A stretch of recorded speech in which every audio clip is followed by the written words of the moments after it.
Good evening. Thank you for being here. I'm excited to be able to share on an important issue that is relevant in society today. I'd like to start off by asking you to think about something. Imagine having spent the majority of your career working for the same company, only to then be given an ultimatum. Either get the COVID-19 vaccine or lose your job. That's a scary thought, yet the reality for countless Americans.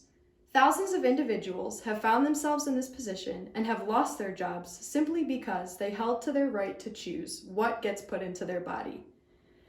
Stripping away an individual's right to make their own medical decisions is a major ethical violation and an injustice to their constitutional rights. I believe that it is important to talk about this issue given its relevance in society today. As American citizens, it is crucial that we stay informed with the information regarding vaccine mandates so that we can use our voice to take a stand against this governmental overreach. My proposition to you is that COVID-19 vaccine mandates are unethical and therefore should not be considered as part of the solution to stop the spread of the virus. The 4 points I plan to touch on in relation to this issue are as follows. First, healthcare mandates violate a patient's rights to medical informed consent. Second, conscience is a moral right that plays a necessary role in an individual's ability to make decisions. Third, under the PrEP Act, vaccine-producing companies have complete immunity from any liability issues. And fourth and finally, the need to be in a state of emergency no longer exists. My first reason being healthcare mandates violate a patient's right to medical informed consent.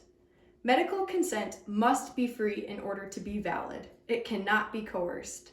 By accepting any medical treatment imposed by coercion, we would be silently complying to the taking away of the right to free medical consent, not just from ourselves, but also from future generations. Any and all medical decisions that are made by law are up to the patient and their physician if they should choose to include them. Medical informed consent is ethically, morally, and legally mandated by the financial responsibilities flowing from the patient-physician relationship, not the government. Conscience is a moral right that plays a necessary role in an individual's ability to make decisions. Conscience is an attitude of reasoned conviction about your actions, and protecting the ability to make decisions based on your conscience is a matter of protecting the ability to make responsible decisions. Individuals must have the right to refuse on the grounds in which they are not confident that what they're about to do is right. Forcing someone to act against their conscience is wrong because it means that they are being compelled to act from a position of doubt, which is reckless behavior. Preserving an individual's ability to discern and make conscious medical decisions is extremely important, and vaccine mandates strip that away.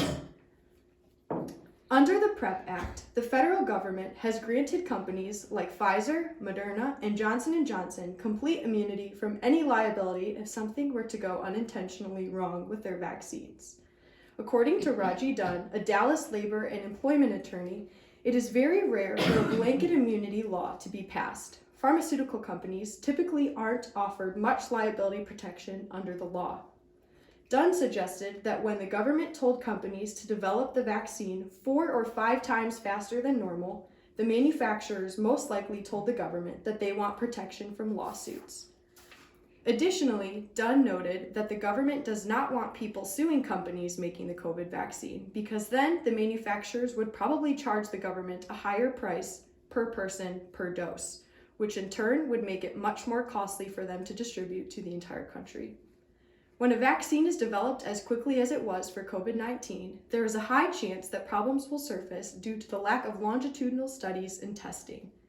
Data shows that the fastest vaccine ever developed was for mumps, which took 4 years before it was licensed and made available to the public. According to an article put out by the World Economic Forum, the discovery and research phase for a vaccine is normally 2 to 5 years, and in total, a vaccine can take more than 10 years to fully develop. One of the indisputable factors that has greatly fueled the nationwide distrust for the COVID-19 vaccine is that Pfizer's vaccine was developed and cleared for emergency use in just 8 months. Developing a vaccine in such a short amount of time, then mandating that the entire population receive the vaccine, in spite of the lack of time spent testing its efficacy, is unethical. Fourth and finally, we are no longer in a state of emergency from the COVID-19 virus. By definition, a state of emergency is a legal government declaration made during times of national threat or disaster. It allows for the government to assume exceptional powers. Considering the fact that we are over 2 years into the COVID-19 pandemic and the death rate for the virus continues to decline, the need to declare a state of emergency no longer exists.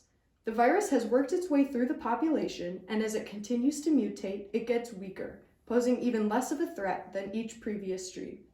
With this in mind, mandating that everyone be vaccinated is not only unethical, but in this sense, completely unnecessary. These 4 points only scratch the surface of the overwhelming amount of information there is regarding COVID-19 vaccine mandates and the effects they have on society. I learned so much from my own personal research on this issue, and to say that vaccine mandates are unethical would be an understatement. Not only do they go against all moral reasoning, but they are based on an overreach of power from the government, and that is unjust. In conclusion, I challenge you to think about how COVID-19 vaccine mandates are unethical and therefore should not be considered as part of the solution to stop the spread of the virus. Thank you for your time.